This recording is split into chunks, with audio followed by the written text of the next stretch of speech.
नमस्कार। कब्ज है ना, एक बहुत ही आम परेशानी और इसका एक उतना ही आम उपाय भी है, डुफलैक्स सिरप। तो आज चलिए इसी पर बात करते हैं। देखते हैं कि यह है क्या, यह असल में काम कैसे करता है और इससे जुड़ी वो कौन सी जरूरी बातें हैं जो हमें पता होनी चाहिए। तो कब्ज, क्या ये सच में इतनी आम समस्या है? अगर हम आंकड़ों को देखें या अपने आसपास ही देखें तो जवाब मिलता है हाँ, बिल्कुल। ये एक ऐसी दिक्कत है जिससे बहुत से लोग जूझते हैं, पर अक्सर इस पर खुलकर बात करने में थोड़ी झिझक होती है। और देखिए, ये सिर्फ कोई मामूली सी बात नहीं है। वो जो भारीपन महसूस होता है, पेट ठीक से साफ न होने का एहसास और एक अजीब सी बेचैनी जो पूरे दिन बनी रहती है, ये सब मिलकर हमारे पूरे दिन को खराब कर सकती हैं। किसी भी काम में मन लगाना मुश्किल हो जाता है ना? तो फिर सवाल उठता है कि अगर ये समस्या इतनी आम है तो इसके उपाय भी तो होंगे। बिल्कुल हैं, और इन्हीं में से एक काफ़ी जाना माना नाम है ड्यूफलैक्स सिरप। तो चलिए थोड़ा और करीब से जानते हैं कि ये असल में है क्या। तो डुफलैक सीधे सीधे कहें तो एक तरह का लैक्सेटिव है। मतलब ये एक ऐसी दवा है जिसका खास काम है आंतों को साफ करने में मदद करना, ताकि मलत्याग आसानी से हो सके। अच्छा, अब ड्यूफलैक के काम करने का जो पूरा राज है ना, वो छिपा है इसके मेन इंग्रेडिएंट में, और वो है लैक्टोलोज। ये एक खास तरह की सिंथेटिक चीनी है, और मज़े की बात यह है कि हमारा शरीर इसे पचा नहीं पाता, और बस यही बात इसे इतना असरदार बना देती है। तो सवाल ये है कि ये सिंथेटिक चीनी शरीर के अंदर जाकर आखिर करती क्या है ना? चलिए अब इसके काम करने के तरीके को ही समझते हैं कि पूरा मैकेनिज्म क्या है। देखिए, पूरी प्रक्रिया को हम 3 आसान स्टेप्स में समझ सकते हैं।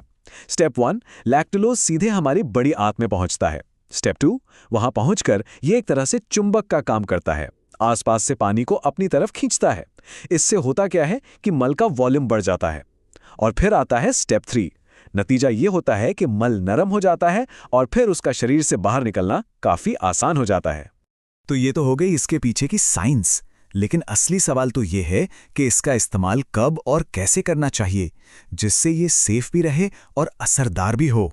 देखिए, इसका जो सबसे मेन इस्तेमाल है वो है पुरानी कब्ज के लिए, मतलब जो कब्ज लंबे समय से परेशान कर रही हो।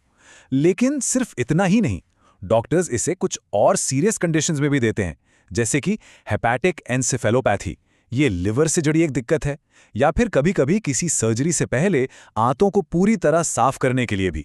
पर यहां पर एक बात सबसे ज्यादा जरूरी है, और वो ये कि इसे लेने का तरीका और इसकी डोज ये हमेशा डॉक्टर को ही तय करने देना चाहिए। हाँ, आमतौर पर इसे रात में सोने से पहले या फिर सुबह सुबह खाली पेट पानी के साथ लेने के लिए कहा जाता है, ताकि अपना काम अच्छे से कर पाए। अब जैसे हर दवा के साथ होता है, ड्यूफलैक के साथ भी कुछ सावधानियां बरतनी होती हैं और कुछ साइड इफेक्ट्स भी हो सकते हैं, और इनके बारे में जानना बहुत बहुत जरूरी है। तो कुछ खास बातों का ध्यान रखना होता है, जैसे अगर किसी को डायबिटीज़ है या पेट में बहुत तेज़ दर्द की शिकायत है या फिर प्रेगनेंसी के दौरान, तो इसे लेने से पहले डॉक्टर से बात करना मस्ट है। और हाँ, इसके कुछ कॉमन साइड इफ़ेक्ट्स भी हो सकते हैं, जैसे थोड़ी गैस बनना, पेट में हल्का सा दर्द या दस्त लगना, पर ये आमतौर पर थोड़े टाइम में खुद ही ठीक हो जाते हैं।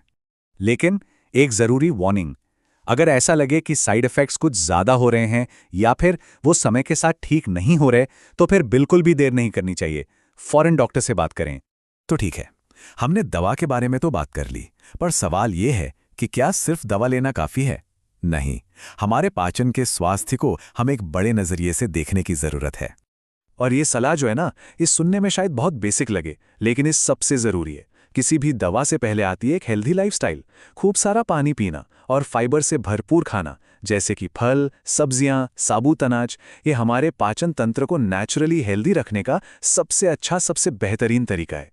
तो आखिर में ये सवाल अपने आप से पूछने लायक है कि किसी भी दवा की तरफ देखने से पहले हमारी लाइफस्टाइल में वो कौन से बदलाव हैं जिन्हें हम अपना सकते हैं, क्योंकि हमारे पाचन के अच्छे स्वास्थ्य की असली शुरुआत तो वहीं से होती है।